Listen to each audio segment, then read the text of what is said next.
What's up, creeps? I'm Exorcist. And I'm Boo. And we are Scurred. Little bit different topic tonight. Usually we come to you and we say, man, we just watched this movie. We're so scurred, or not scurred, and this is why. Tonight we're actually doing this video in anticipation of being scurred. Yeah, and this is especially exciting for me. I'm obsessed with true crime, and we're getting into a little bit of it tonight. The best kind of horror movies on earth, in my opinion, are the ones that start with based on true events.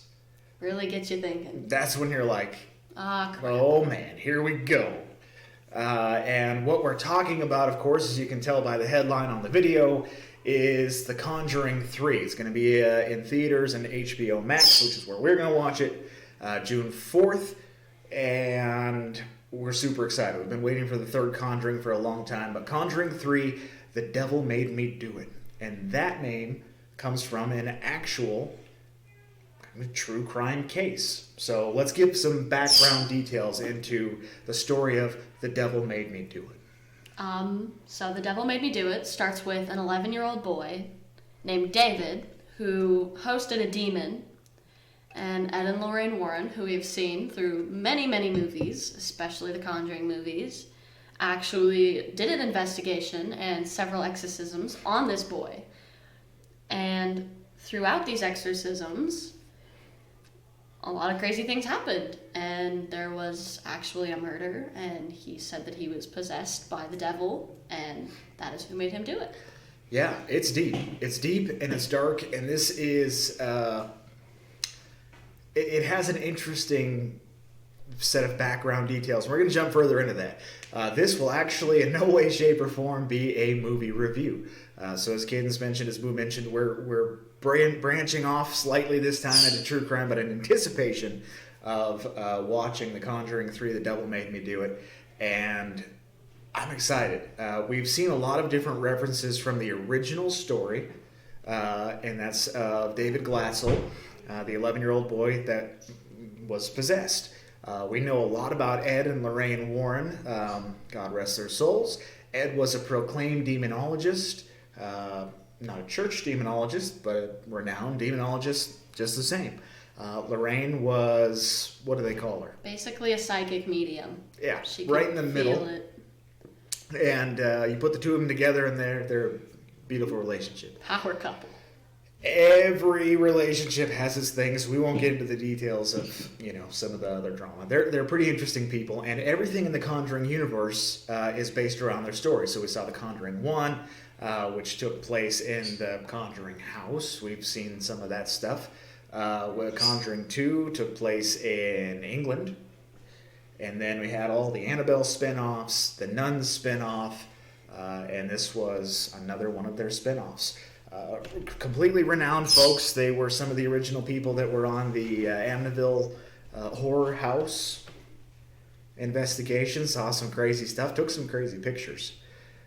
So really a lot of history of these folks. And what we've seen over the course of their careers is when they walk into a situation like this, they're almost always objective. I mean, their first inclination isn't to walk in and be like, "Oh, David Glatzel's possessed." Right. They always go into it with some skepticism. Maybe something else is going on. We're gonna look into it. We're not gonna mix ourselves into this yet. We don't know for sure. Then after spending some time, sometimes they figure out, okay, this person is possessed. They need our help. We have to get to the bottom of this. Yeah, and the Catholic Church, now they are the ones that will sanction exorcisms and carry them out in most cases, and that's true to this day. But this will give you an idea of how much they trusted Ed and Lorraine Warren, that when they needed an investigation into what was happening, these are the people that the Catholic Church would call to go say, okay, here's the test. This is true. This is false. This is good. This is bad. Really some cool history. But overall, they determined pretty quickly that David Glatzel was in fact possessed, and not just by one demon, but a host of demons, which is not entirely uncommon from the ones that we've seen. Double digits. I think they said 13 were suspected demons that possessed this boy. And that's a lot. If you want to see some early chat about this, you can actually check out, there's a series on the Travel Channel, and it's called A Haunting. Okay, pretty popular series. But one episode in particular deals with this. It's called Where Demons Dwell, Season 2, Episode 6.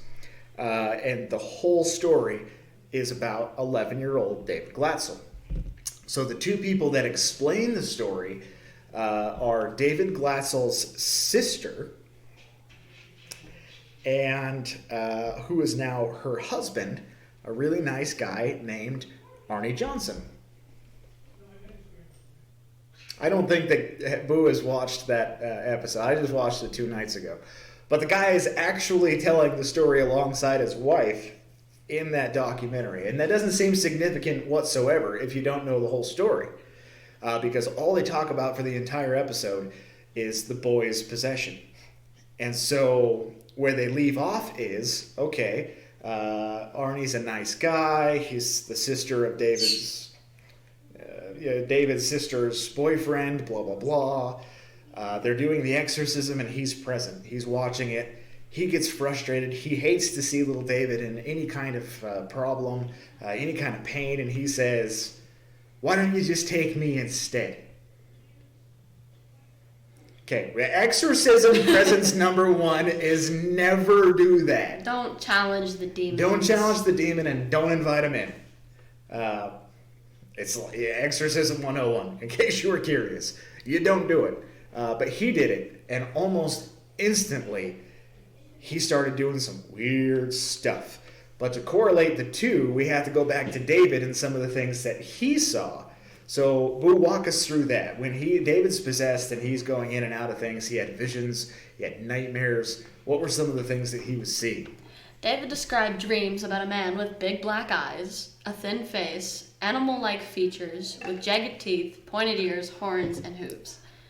He would describe seeing this person in his nightmares, and eventually, actually, during the daytime, he would be seeing this old man with jeans and a cowboy hat and like a plaid shirt.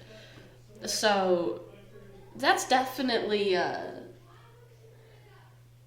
little more like red flags, you know. Yeah. If you're seeing someone that Just a little. If you're seeing people that aren't there in general, it's a huge red flag. You should call someone, not us. Not us. So yeah, and what was weird about it is at one point, David was really adamant that Arnie was going to kill someone. I mean, he flat out predicted it, like, you're going to murder someone. And Arnie's like, what are you talking about? And one day David wakes up and he's like, all of the evil comes from the well. And Arnie's like, the well? What are you talking about? Yeah, behind the rental where you guys were going to move in, and I told you originally that this is where everything went bad. There's a well back there. And so Arnie goes back to the house after all is said and done, walks back, actually finds a well that David has never seen. He had no idea it was there other than he knew this evil came from there. So he walks in and goes back into the woods, finds the well, stares down into it, and boom. What does he start seeing? What did David see? He saw the exact same figures David was seeing. He saw the animal-like features, the horns, the hooves, everything. All of it. All of it. And it was remarkably similar. So that's where everything started to go bad. Ultimately, young David would have 3 what they call minor exorcisms. And before the Catholic Church will sanction a full-on exorcism, there's actually, I think it's 5 or 6 psychological evaluations that a person has to go through. And they weren't able to do all of those with David, so he never got a full-on exorcism. What he got was a minor exorcism 3 times.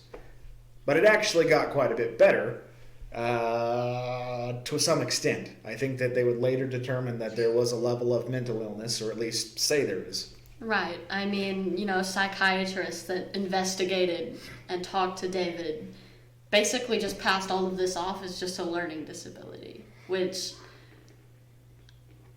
doesn't quite make sense in my head. I mean, when I think of learning disability, I think of dyslexia, problems reading, problems comprehending things, not growling and hissing. And one of the occurrences that happened while David was possessed is he actually had walked into the kitchen, picked up a knife, and tried to stab Arnie. Full-on stab him. So there's an affinity with knives. There's already stuff in the works, and that is beyond a learning disability in my book. I mean, you're not 11 years old trying to stab people because you're not hooked on phonics. Right, and, they You said... didn't understand that reference. That's how old I am. Yeah. Anyway. That's all right. Yeah. They said that David would hiss and have seizures. He'd speak in strange voices. He quoted the Bible. He quoted a book by John Milton called Paradise Lost. I've never read it, but I kind of don't want to now. It's messed up. But... He also levitated. He stopped breathing, and like Exorcist over here said, he did predict that Arnie would kill someone. Yep, and it was one of those things that seemed inevitable. But how do you really know? I mean, some time goes by, Arnie, it becomes a whole different story. In fact, right at that point is where it goes floop on a haunting, and they don't say another word about Arnie. But Arnie, this is where the true crime aspect comes in. Arnie has the ability and the unique description of being able to be the first person in American history to stand trial with the defense of demonic possession. Do it. The devil made him do it. Literally, it was called The Devil Made Me Do It case. And so what we're going to see in The Conjuring, The Devil Made Me Do It, is a lot different than what we're seeing in the overall picture, because this is, the story picks up with Arnie Johnson, and Arnie, on this fateful day, everything goes wrong. What we've seen from the movie trailer so far is that this young kid is walking around, the cop pulls over, and he's like, "You okay, son?" Like, he's like covered in blood, and he's like, "I think I did something bad." Yeah, you did. And so we're going to swing it over to our true crime specialist and her notebook. She's taking good notes, and I'm proud of her, for some more specific info and dates, and actually a lot of information you can learn, kind of some background stuff, even that's not going to be in the movie. So take it away, Boo. All right, so on February 16th, 1981, Arnie Johnson was 19 years old, and there was, drinking involved, and actually the man, Alan Bono, had, gotten agitated, he was angry, he was upset, and intoxicated. And what happened was everybody had started leaving, and he grabbed this little 8-year-old girl and said, "Nobody's leaving." Now, this is the part where it kind of gets a little bit confusing almost, because, at first his defense was, "I was possessed," and then it was self-defense because this man grabbed this 8-year-old girl and was basically holding her hostage. Yeah, and I want to swing back because in the actual criminal hearing, one of the first people that said anything was Lorraine Warren. And she said, "Listen, Judge, Arnie was possessed. And this is the little bit of background." And the judge goes, I can't make a ruling on that in court. What are you, nuts?" There's no proof. He flat out said, basically, that unless it could be proved scientifically, he could not have that be a plea. There you go. And so the jury is given instruction to disregard anything that has to do with being possessed. So now the defense has to pivot. They have to come up with something else, and they're like, "Well, this guy kind of acted in self-defense. I mean, this wasn't full-on murder. This is more like manslaughter, which is ultimately what he got charged for. But give us some more deets." So, he was 19 years old. He had no criminal record. He was like a perfect child. And, with everything he was going through, we don't really know. But, yeah, I mean, he stepped in to protect, using that lightly, this little girl. And he actually ended up stabbing Alan with a 5-inch pocket knife over 20 times in his chest and stomach. And I don't know if this comes in anywhere in the movie, but Alan was actually his landlord. So there was a lot of debate on whether or not, this thing with the girl happened, or if it was over something related to the land that Alan was letting David live on. A couple different theories there. It's anybody's best guess, and maybe the guy was just really possessed. Maybe the devil really made him do it. And that's kind of some of the stuff that is a little bit more strange. But overall, Arnie gets a 10 to 20 year prison sentence, and he only serves 5 years in prison. Right. On November 24th of 1981, he was convicted of first-degree manslaughter. He was sentenced to 10 to 20 years and only served 5. Because of this defense of it was self-defense and it needed to be done. Yep.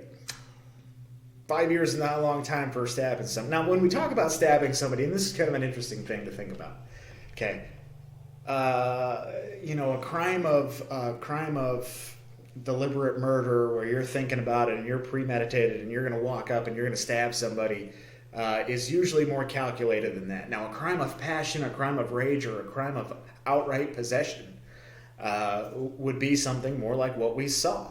Okay, the lady says, I was trying to stand in between Alan and Arnie, and I just could not pull Arnie off of him, and I couldn't break him up, and all of a sudden the guy starts growling.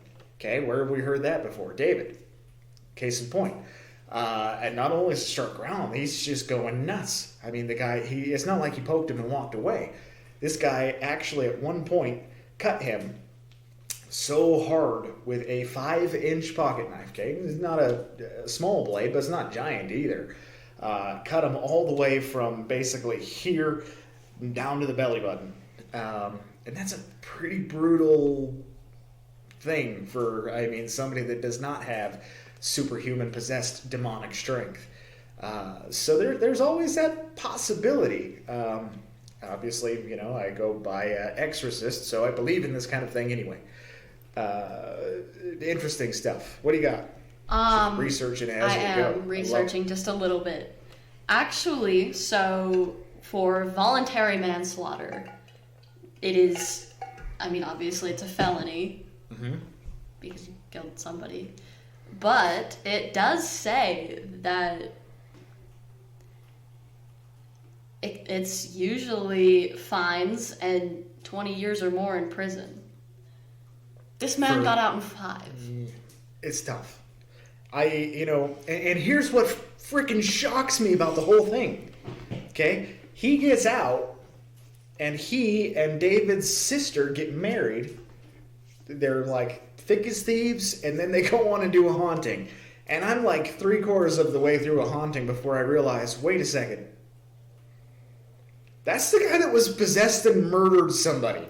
Right. I don't know if you guys saw my face in the beginning, but as soon as he said the name, it clicked with me, and I looked at him and was like, they let this man on a TV show. And I'm going to pull his face up. We'll put his face on the screen or something, but very normal. I watched 3/4 of that show and thought, this is just like maybe another brother or something.